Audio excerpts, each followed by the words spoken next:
So I'd like to share a little bit more detail that I have.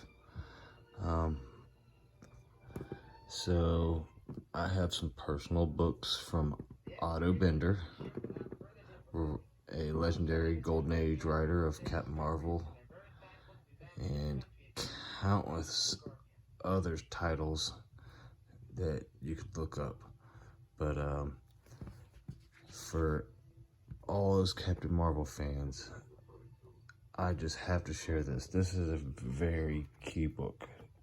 Bill Shelley's book on Otto Binder. And it is just a basically collection on his life. And right here, I will read a little description here. Basically here, after 4 years of marriage, Otto and his wife, Iona, yearn for a house. And they've been long enough doing their work. And thanks to the proceeds from Captain Marvel and Otto's other comics, the couple was inevitably positioned to pay cash for a property. Before the war ended, Bergen County, New Jersey wasn't heavily populated. The Binders settled in Englewood, a beautiful neighborhood with oak trees and lots of green grass. At the housewarming party in 1944, Otto Binder's friends saw a sign, "The house that Captain Marvel built." The Binders didn't actually build the house. The sign's message was figurative, but the address was 467 Voorhees Street. So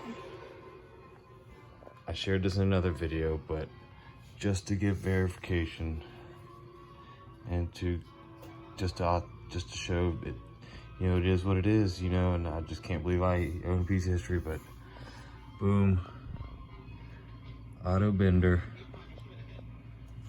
That would have been 467 Voorhees Street, Englewood, New Jersey.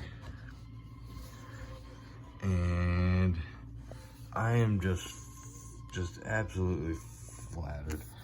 And of course here they have some pictures. There you go. This would have been the house that Captain Marvel built. Him posing with some of his books. One of the statues. Obviously a plethora. Let me see if I can keep it still long enough. Amazing stories, and who knows what other titles that he has there that he's kept inventoried of. He was very meticulous with Jerry Barrels and inventorying a lot of his work. But yeah, so I've been doing my due diligence and keeping an eye out for anything I can get of his work. But this book here has been educating me much on this, and just to know that I have been lucky enough to come across a book that this would have been mailed to him when he obviously was working for Captain Marvel, for Fawcett, and in order to keep track of his books, they would send him copies of his books. And so with this one here, as you can see, open it right on up. Here's the signature, corresponding date. There you go.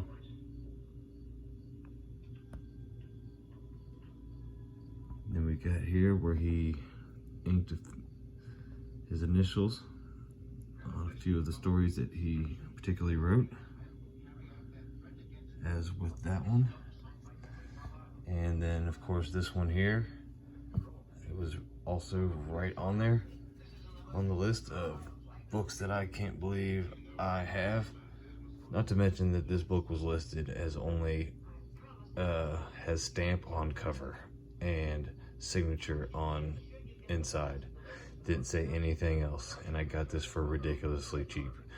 And I recognized the stamp, and from there it was just over and assumed. And it was a real blurry picture of both the cover and the first picture of this, and I recognized both instantly, and just couldn't believe they were authentic and are authentic. And this was basically my verification for that was also coming across this book, which was also from his personal collection. This would have been sent to him as well when he was keeping issues to keep track of his work. And this right here is a very sought after book, and to find it is absolutely just unheard of. As I've said in my other videos of this, is harder to find than an honest politician. One actually just came up on eBay about a week ago, and I tried to bid it and got outbid by $3. And the book is actually sold for just about $200, and was missing the back cover, and was in pretty nice condition, minus that it was separated, but the cover and the book itself were in great shape. But just to show you this here as well, try not to be as delicate as possible. Also, initial signature, and then some more identification marks. He has numbers here on the John Jarrell story texts within each of the books, which I assume would identify either the help him keep track of the stories, or they have some other form of reference. So that hopefully maybe someone else can educate me more on. Maybe see if I can do this as smoothly as possible. Maybe I can see if I can find this.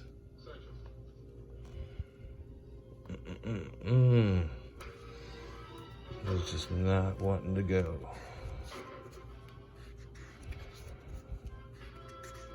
There we go. Okay, so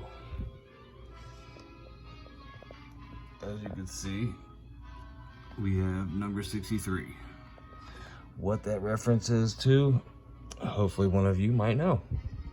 So I'm going to share this in my comment group and also on my YouTube page, and then also in my Captain Marvel Facebook group. So hopefully someone can enlighten me and educate us all even further, even maybe on what information I possibly have gotten wrong. But we have this book here with the signature, bled out, verified.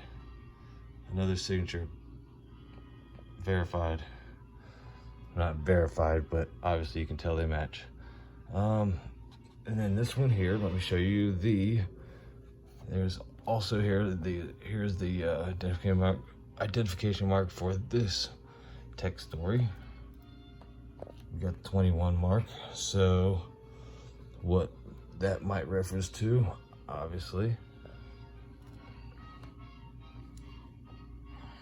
Leave that there just a little bit, so in case anybody wants to take a screenshot to do any education. But there we go.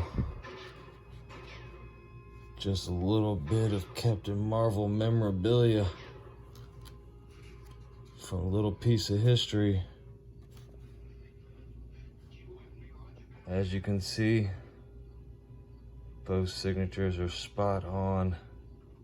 I mean, just absolutely corresponding dates, which these correspond with Jerry Bales, who basically founded comic fandom. And this was his way of, I guess, cataloging the books when he received them from Otto, and then to hopefully distribute to the public from there on and to help reference the books. So when Otto signed them, he would date each one initially as well. So I'm assuming both these books were being signed out on the same day, on the same lot. You know, let's just maybe hopefully somebody can verify whether or not my information is correct. But and an added bonus to show, I picked this up the other day, which I've shared in the group as well. But just in his later years, Otto jumped into the UFO fandom, and of course he wrote a book or two, should I say, but come across this one. And obviously a couple years prior to him signing these issues away. So, but yeah, signed by him as well. So, but there's a little bit of history directly from the house that Captain Marvel built. So I hope all y'all enjoy this, because I certainly do. And I will cherish this until I pass away. And hopefully my collection goes to someone that enjoys it just as much. So have a good day, y'all. Lone Wolf and Comics out.